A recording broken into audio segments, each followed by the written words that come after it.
Welcome into 5 Wide Fantasy. Today's video, we're looking at the Week 14 waiver wire. An important one for some of you, probably important one for a lot of you as we get into the last regular season week of the fantasy season. If you guys are new to the channel, be sure to subscribe, like the video if you enjoyed, and of course, comment down below. You know what I want to hear? I had a couple of bad beats last night in that Rachaad White touchdown and the late game fumble, I guess you would call it, of the laterals. I want to hear about those bad beats. Drop them below in the comments. And as well, it's the last week of the fantasy season, regular season, so there are some of you that need a win this week, and I want to help out as much as I can. So what we're going to do, Friday, 4 p.m. on the OwnersBox Twitch, join me there. Drop in the Discord channel. The Discord link is down below. Drop in the Discord your team. Let's set some lineups for Sunday. We'll do that on Friday at 4 o'clock on the OwnersBox Twitch account. So get in the Discord. Just drop my @ in the Discord. Share your photo of your lineup, and we will go over them on Friday, 4 p.m. Let's make sure we win this week and we get to the playoffs. If you are on the cusp of making it or need a win to get there, let's do everything we can to get you there. Let's start at the running back position, though, for the waiver wire this week, starting with James Cook. On Thursday, obviously a player that people might forget about from, obviously, this game being earlier in the week. But looking at Cook's role, a significant boost in opportunity. Now, how valuable is that going to be?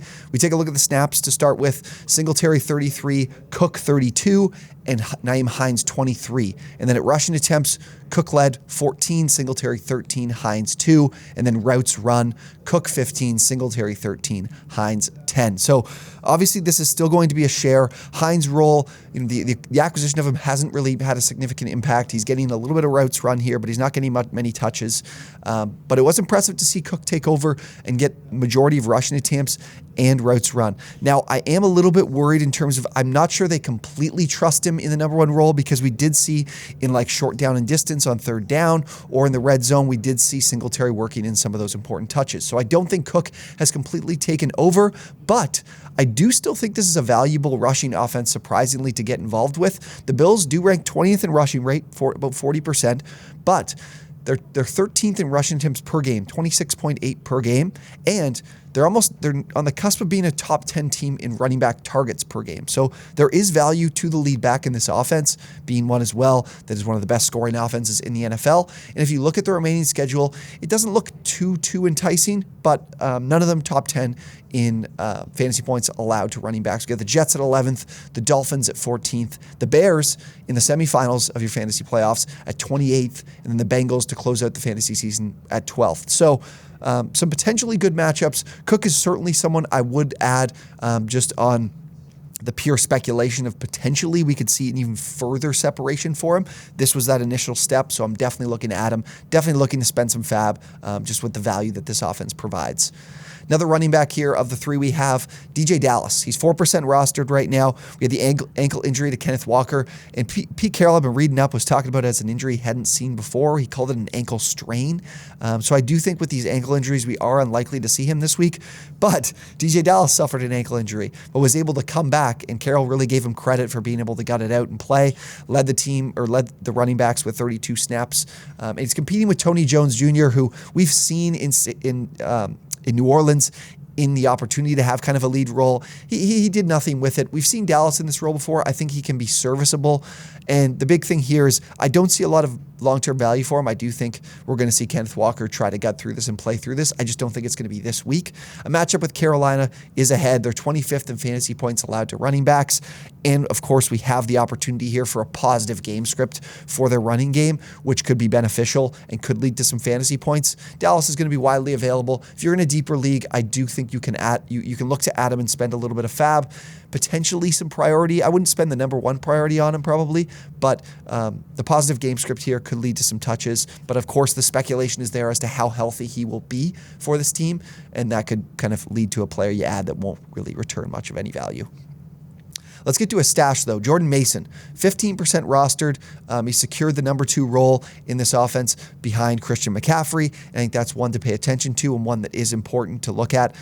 He did see, I believe it was 8 carries for about 51 yards against Miami last week. Of course, with Elijah Mitchell likely out for the rest of the regular season, there is value there for Mason. And I did talk about San Francisco having one of the best fantasy playoff schedules for running backs. Now, McCaffrey, of course, is going to be that number one guy in this offense, so he is more of a speculative handcuff, if anything. But if you look at the schedule for him, he's got the Buccaneers this week, who are 5th in fantasy points allowed, but then the Seahawks, who are 29th in fantasy points allowed to running backs, and then the Commanders, who are 7th and followed in the fantasy championship game, which, again, another plus matchup for this running game.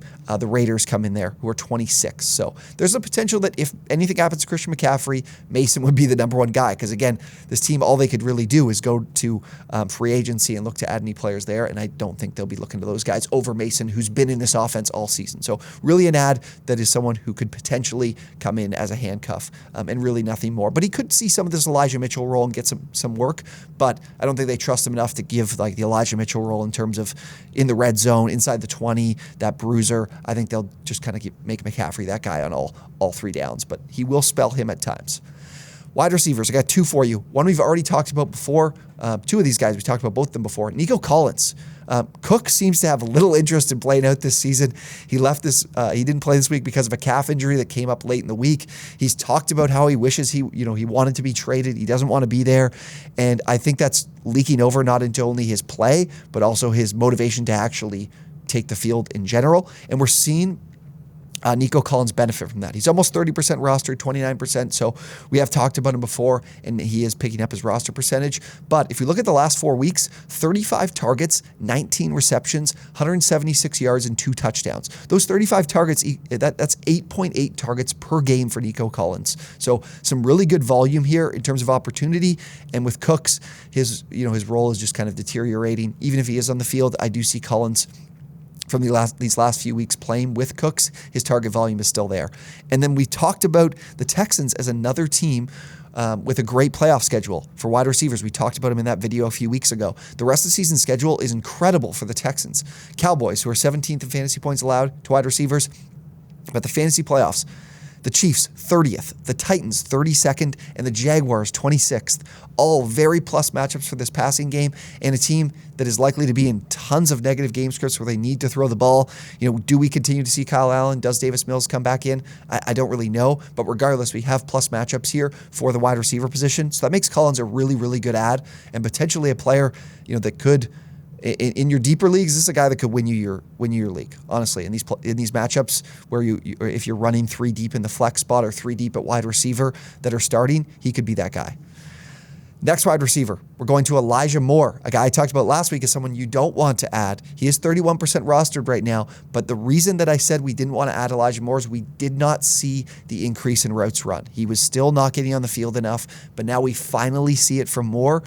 We look at this past week against the Vikings. He ran 45 routes, and his 76.3% route participation was the highest of his season since week 4. Again, that was since he wanted to let the team know that he wanted out. He wasn't happy, and now we're finally seeing him getting involved completely in this passing game. He had more routes run than Tyler Conklin, which I think is important when I looked at the tight end position last week and how involved they were for this team. So huge here for Elijah Moore and his talent. I've always loved Moore's talent. It's just we didn't see his opportunity there. But we're also seeing from this team, we're seeing that high passing volume with Mike White, similar to what we saw early season with Joe Flacco. It's clear this team trusts Mike White and Joe Flacco more than they trust Zach Wilson, and now they're going to get back to throwing the ball quite a bit. Obviously, it was a plus matchup last week for their passing game and not one for their running game, so that led to 50 plus. I think he almost had 60 dropbacks, Mike White. Again, trailing in that game too helps. But we look at the rest of the season schedule. The Jets were another team I talked about with a great fantasy playoff schedule. We got the Bills this week, who are 22nd in fantasy points allowed to wide receivers. Then the Lions, who are 27th, and the Jaguars, who are 26th, and closing things out against the Seahawks, who have been a very good pass defense against wide receivers. They are 6th. So really good matchups. I like what we see from Moore here.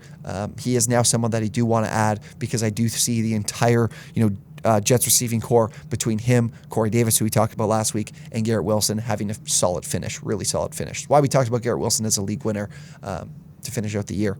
Okay, tight end. We'll get to tight end and then quarterback. By far, my favorite tight end ad this week is Greg Dulcich. 37% roster for some of you guys in deeper leagues. He's not going to be there for you, but if you are in a shallower league or in a 12-team league, he's likely to be available, and I really love what we're going to get from the next 2 weeks. I think he can be a massive boon to you, especially if you're looking to get to the fantasy playoffs, or if you're a team that's, in that, you're going to be in that opening matchup of the fantasy playoffs and you want to win there, you're obviously going to need a win there. Dulcich is going to help you out the next 2 weeks. So Sutton leaves with a hamstring injury on Sunday. Didn't play the entire second half. Hamstring injuries are a major problem for wide receivers. I'd be surprised if he's available next week. We saw Jerry Jeudy injure his ankle, one that he's injured in the past. So that's a concern for Jeudy.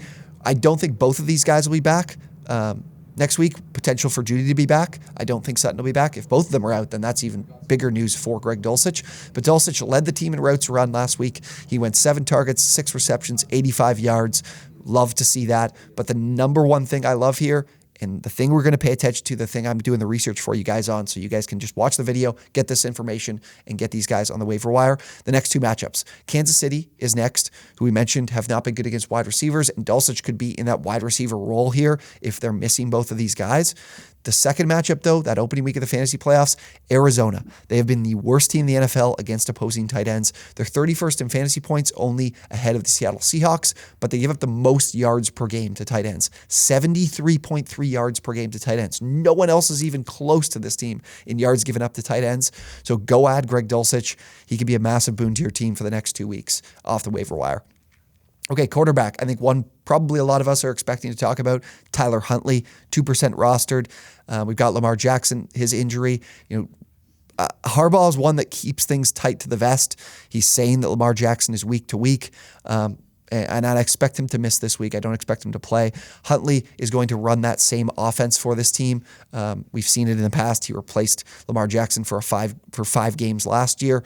He ran the ball yesterday or on Sunday 10 times for 41 yards. That's what you can expect week in and week out from Tyler Huntley. He had at least 40 rushing yards in all of his 5 starts last season. He had as much as 70, 80 rushing yards in a couple of those games.